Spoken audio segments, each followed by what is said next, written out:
Olá, boa noite a todos. Que a paz e a luz do Mestre Jesus estejam conosco hoje e sempre. E sentindo essa mesma ligação de paz, de energia, de sintonia com o Mestre Jesus, vamos pedindo para que o Pai Criador possa nos enviar seus espíritos de luz a nos auxiliar em nossa jornada espiritual e material. E que possamos ter um bom entendimento das lições ministradas no dia de hoje e que possamos praticá-la da melhor forma possível, agradecendo tudo aquilo que Deus nos proporcionou de bom e supostamente ruim, desde o alimento, um teto que nos protege do vento, do frio e da chuva, a família que temos e também a religião que nos permite uma ligação maior com o Pai Criador, com o nosso Mestre Jesus. E dessa maneira também agradecendo pelo ar que respiramos, como do alimento da alma que nos inspira e nos fortalece para a nossa corrida espiritual e material. Graças a Deus. É importante falar um pouco de Jesus, né? Jesus, muitas pessoas falam, muitos debocham, outros respeitam, mas Jesus é sempre uma pessoa muito comentada. Os seus ensinamentos são comentados, são lembrados quase sempre por aqueles que acreditam nos ensinamentos e por aqueles que debocham do ensinamento. Mas é interessante que, apesar de mais de 2000 anos da passagem de Jesus pelo planeta Terra, encarnado, ainda seu ensinamento reverbera, né? Ainda está presente em nossos dias a dia. E a gente percebe que muitos daqueles que o desdenharam, que o diminuíram e passaram, ficaram para trás. Muitas descobertas foram feitas no sentido do desenvolvimento da ciência, tanto do ponto de vista para a negação, quanto do ponto de vista para a aceitação. E o interessante de tudo isso é que cada dia que passa, o ensinamento de Jesus vem se mantendo, não se perde. Algumas pessoas podem falar que é por uma questão cultural. Sim, nós somos parte, temos essa herança cultural judaico-cristã. Nós vivemos uma sociedade de herança judaico-cristã. Nós fomos educados, na grande maioria da sociedade brasileira, a sociedade ocidental, a acreditar em Jesus, a aceitar Jesus. Então é fato que isso vai reverberar durante muito tempo em nosso meio, nossa civilização, na nossa sociedade. E não vai ser de uma hora para outra que você vai conseguir apagar essa herança cultural, seja ela qual for, seja ela religiosa, filosófica, econômica. E isso não é só por uma questão de imposição de uma sociedade, de uma maneira de pensar. Se continua existindo ainda os ensinamentos de Jesus em nossa sociedade, é porque ela tem um fundamento. Qual o fundamento desse pensamento? E isso é uma coisa que nós temos que procurar resgatar. Porque o pensamento de Jesus, durante muito tempo, foi deturpado, foi orientado de acordo com o interesse de grupos econômicos, políticos. Mas a essência do pensamento de Jesus permanece. Amar a Deus sobre todas as coisas e o próximo como a ti mesmo. Isso é uma coisa tão simples, tão profunda, que as pessoas não conseguem apagar. Apesar de todos os problemas construídos em nome de Jesus, em nome de Deus, guerras, a Santa Inquisição, perseguições, matança em nome de Deus, em nome de Jesus, mas o ensinamento básico de Jesus não se perdeu. E nem vai se perder. Porque ali está contida uma verdade absoluta. Não a verdade no sentido científico, como 2 mais 2 é igual a 4. mas é uma verdade que está contida em nossos corações e que ela acaba se exalando pelos nossos passos, de uma maneira ou de outra, apesar de estarmos distantes da vivência plena do ensinamento de Jesus. A gente tem a clareza do ensinamento de Jesus, entendemos o ensinamento de Jesus, mas estamos distantes de praticar no seu dia a dia. Mas isso não tem a ver com o ensinamento de Jesus, tem a ver conosco. Assim como parte da humanidade utilizou a religião como instrumento de dominação e perseguição, o fato de não praticarmos a religião, o ensinamento de Jesus, não tem a ver com a culpa de Jesus, tem a ver com a nossa inferioridade espiritual. Então por que nós não colocamos em prática o ensinamento de Jesus? Ele que foi tão perseguido, tão caluniado, né? Foi colocado como uma coisa menor na sociedade pelos ateístas, pelos materialistas, e ele se mantém de pé. E por que nós, por acreditarmos no seu ensinamento, tentar seguir seus passos, por que não vivenciamos ele da melhor maneira possível?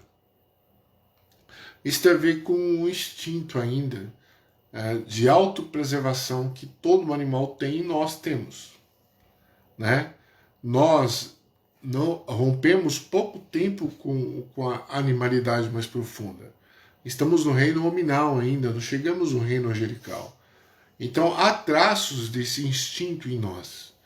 E isso vai se depurar com o tempo, não vai ser um passe de mágica. E Jesus tinha entendimento disso. Ele sabia que o seu ensinamento era muito à frente daquele momento histórico e que nós não tínhamos ainda a compreensão plena de vivenciá-lo. E que nós deveríamos viver dia após dia, vida após vida corporal, para poder aprender a praticá-lo, aprender a amar como ele nos ensinou. E isso que acontece conosco, né? Vida após vida do corpo nossa aqui no plano material, a gente vai evoluindo, a gente vai aprendendo. Às vezes, a gente não evolui moralmente, não evoluímos espiritualmente como gostaríamos, mas intelectualmente também há um avanço. O avanço não se dá só no campo moral e espiritual, também se dá no campo intelectual.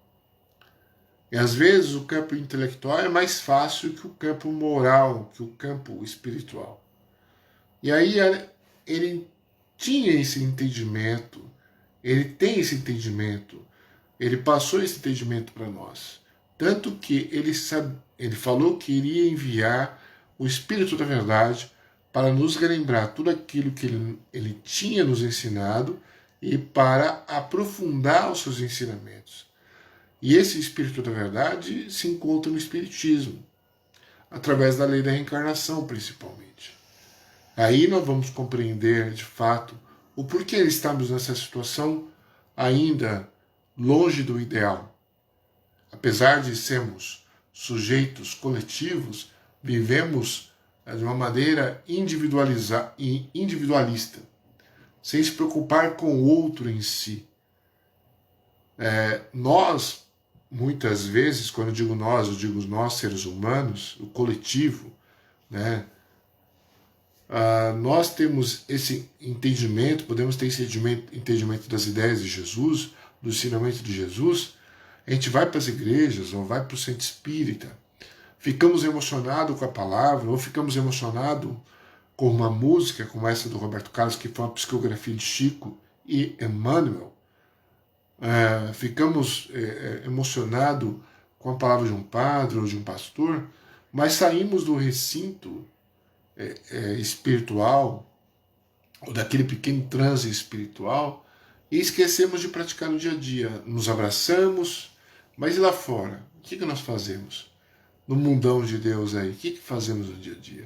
Acabamos esquecendo, pelo instinto de sobrevivência. Agora eu pergunto, esse instinto de sobrevivência está certo?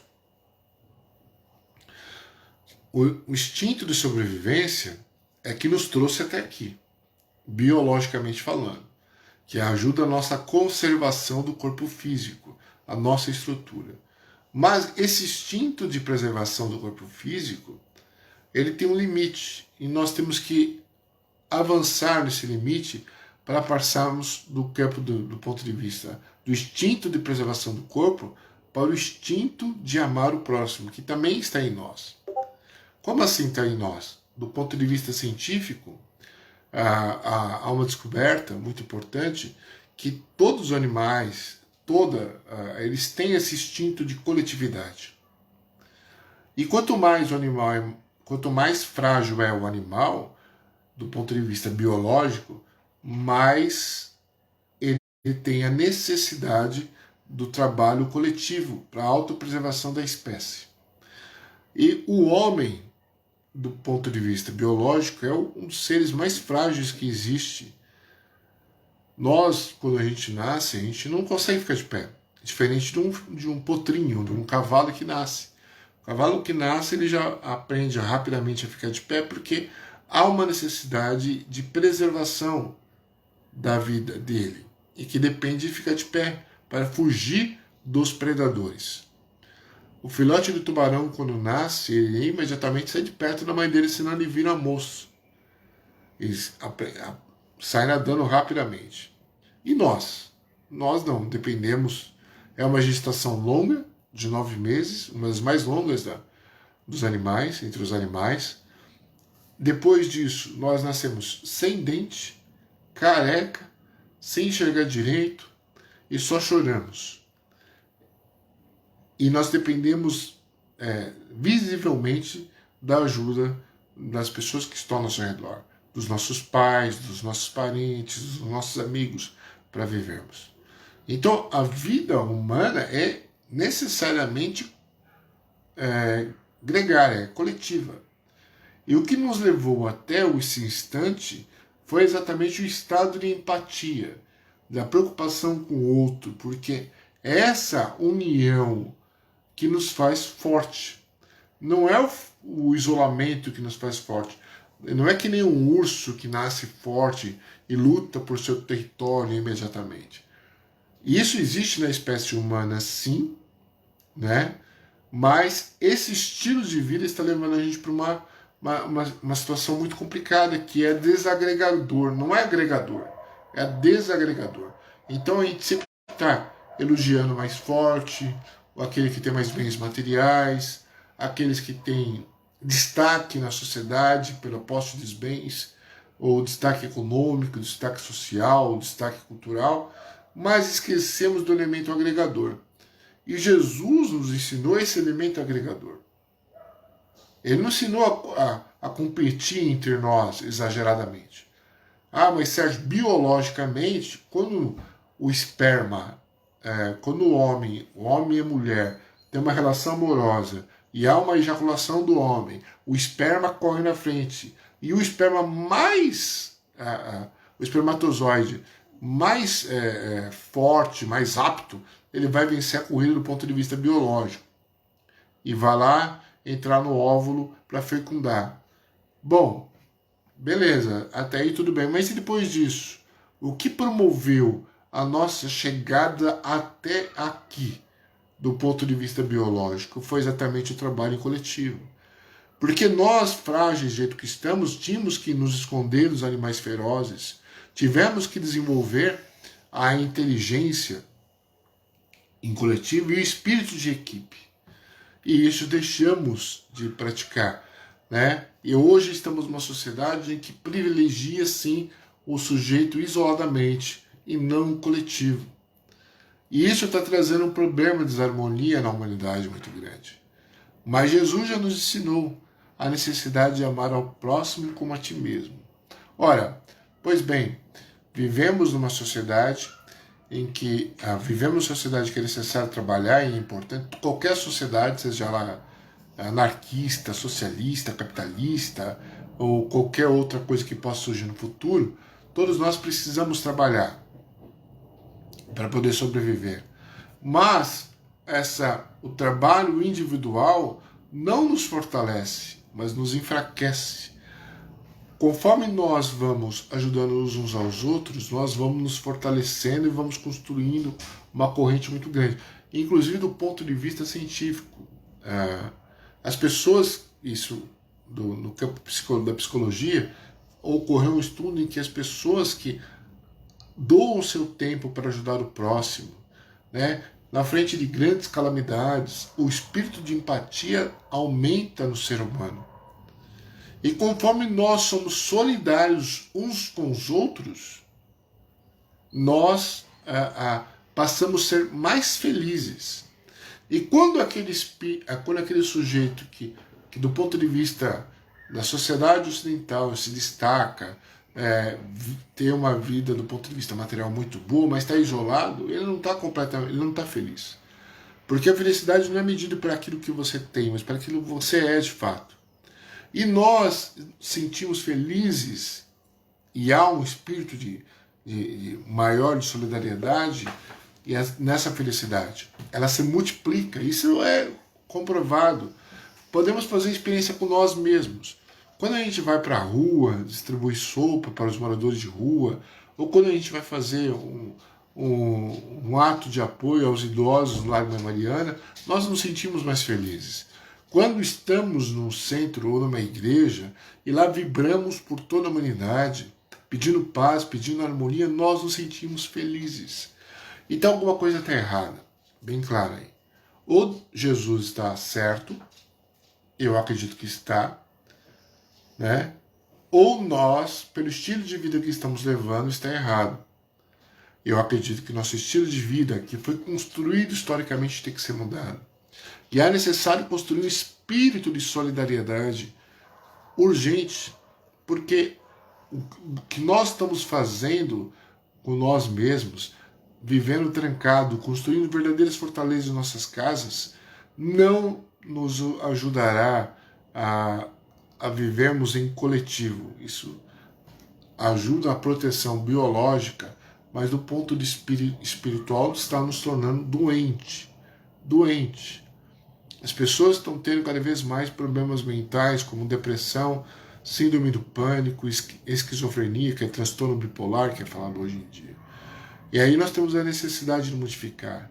E isso passa pela solidariedade humana, pelo ato de ajuda, de amor, de respeito, de empatia, de perceber no outro a dor do outro, sentir a dor do outro e tentar ajudar o outro. Não é fácil, né? Vivemos uma sociedade em que as pessoas, na maioria das vezes, e a maioria das pessoas são assim, que elas não fazem nada de graça, sempre tem uma segunda intenção, né? Procuram umas às outras com segunda intenção. E aí você fala, pô, eu vou ajudar essa pessoa está me achando com que eu sou besta, eu não sou besta, eu quero ajudar, mas eu quero ser respeitado. E tem pessoas que acham que estão certos, se tirando proveito da bondade da vida alheia. Bom, mas aí a grande pergunta é, quem está sendo besta de fato quando tira proveito da bondade da vida alheia? Do ponto de vista material aqui, terreno, terra, essa pessoa está sendo esperta. Olha, estou sendo esperto, estou tirando proveito da bondade alheia. Eu vou lá no centro espírita pegar uma cesta básica, mas eu não tenho necessidade. Mas eu vou pegar, porque eu vou economizar uns R$100. Do ponto de vista material, ela está se dando bem. Mas e do ponto de vista espiritual? Da questão do ponto de vista espiritual não tem consequência material, biológico já? Sim. Porque as nossas ações refletem no corpo físico. Se uma oração tem um poder de mudança, e já foi falado aqui várias vezes, não só por este que vos fala nesse momento, mas por tantos outros palestrantes que é responsável pelo trabalho de divulgação da doutrina espírita na nossa casa. Ela tem um poder de mudança e tem a ciência está se debruçando perante esse fato, né, falando do poder da fé, como Jesus já tinha nos ensinado lá há mais de 2000 anos atrás. Essas pessoas, na verdade, estão doentes. Então o momento de viver o amor é agora. Momento de transição planetária. onde o mal ele prevalece porque o bom é tímido. Nós temos que ousar. Não significa nos deixarmos enganar. Às vezes aquela pessoa que acha que está nos enganando não está nos enganando. Pelo contrário, na verdade, ela está se enganando. Então, como devemos vivenciar? Tentando colocar em prática tudo aquilo que ele nos ensinou. Por mais que o instinto de preservação venha nos falar, olha, não faça isso, né? Se preocupe em guardar para o futuro, programar uma vida melhor, material no futuro, que você deve fazer também, mas procura dividir, procura somar com as pessoas, para que as pessoas possam se sentir amparadas espiritualmente. E você vai se sentir mais feliz. Porque a felicidade não está em acumular em excesso e viver uma vida isolada. A felicidade está na capacidade de comunhão, de compartilhamento da vida. Isso nos traz felicidade. Por isso que é falado lá, fora da igreja não há salvação, que na doutrina espírita, fora da caridade não há salvação.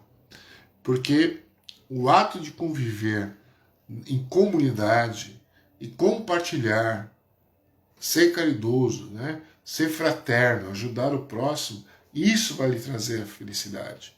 Isso vai lhe trazer a salvação, porque a salvação, do ponto de vista da doutrina espírita, não existe a salvação irremediável, um espírito que não vai ter nenhum problema. Nós sabemos que alguns que irão desencarnar irão passar pelo umbral, sim, pelas situações mais grosseiras, para dissipar aquelas energias negativas, né? E depois serão levados para um local mais adequado às suas condições energéticas e espirituais. Então, se você quer ter uma vida melhor, do ponto de vista terreno, material, não material no sentido de acumular bens, mas no sentido corporal, seja solidário. Se você quer ter alegria, se libertar das doenças mentais, seja solidário. Aprenda a compartilhar, a dividir, a ter empatia, a sentir procura sentir o que o outro está sentindo, a se incomodar com a tristeza do outro, né, ajudando o outro. Porque isso cria uma onda energética interessante. Eu vou fazer um breve comentário aqui de um documentário que eu estou assistindo, que é muito interessante. Eles estão percebendo que é o seguinte, que nós conseguimos sentir 3 segundos antes coisas que estão para acontecer. Olha só que interessante. Nós, biologicamente, conseguimos sentir. Quando a gente olha aqueles pássaros que andam todos juntos, vocês já repararam aqueles pássaros que andam todos juntos e fazem sincronia? Tem uma sincronia muito grande, são milhares de pássaros andando juntos, eles não se trombam, eles não se chocam, eles não se machucam, e estão andando naquela sincronia. Tem peixes que também fazem isso, principalmente os peixes menores, os cardumes. E essa sincronia é que os protege. Esse trabalho solidário é que os une e fortalece contra os predadores. Então nós, do ponto de vista biológico, do ponto de vista espiritual, o que nos fortalece é o trabalho em comunhão, é a solidariedade, é o trabalho de equipe que nos fortalece, que nos traz alegria, não um trabalho individualizado.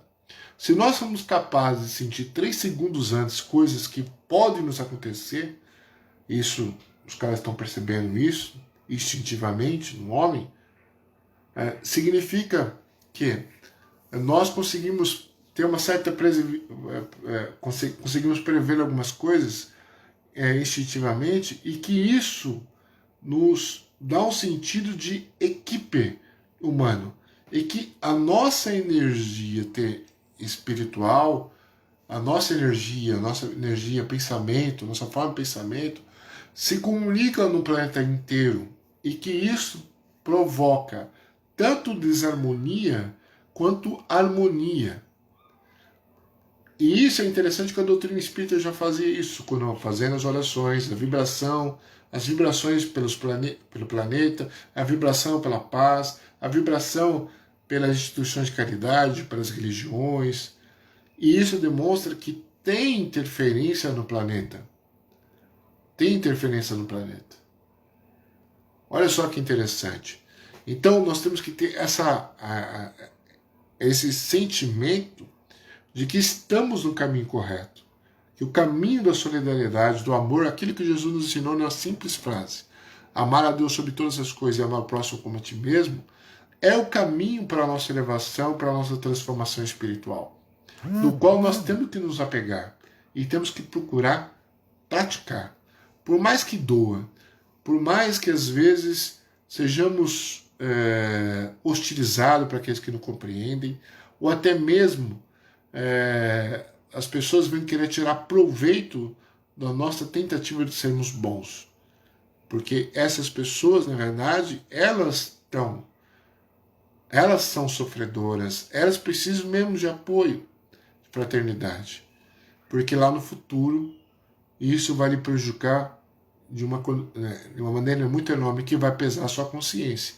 Hoje ela pode se sentir vencedora, no futuro ela vai cair na razão. Pode ser que não seja nessa encarnação, pode ser que não seja lá no umbral, e pode ser que venha a ser na próxima vida. A consciência pesada que vai lhe obrigar a caminhar para frente. Por isso nós temos que ter fé, determinação. Por mais coisas ruins que possam nos acontecer, temos a certeza que Jesus está no caminho, que está no leme do planeta Terra, ajudando a nos guiar para o caminho correto e do vencimento de nós sobre nós mesmos. Fique na paz, na luz do Mestre Jesus. Que possamos nos transformar, para que juntos possamos transformar o mundo. Gratidão, meus amigos. Fiquem com Deus. Um bom restinho de domingo. Uma boa semana. Muita iluminação, muito amor, muita paz. Fiquem com Deus. Tchau, tchau. Obrigada, viu, por todos terem ficado aqui com a gente. Tchau, tchau.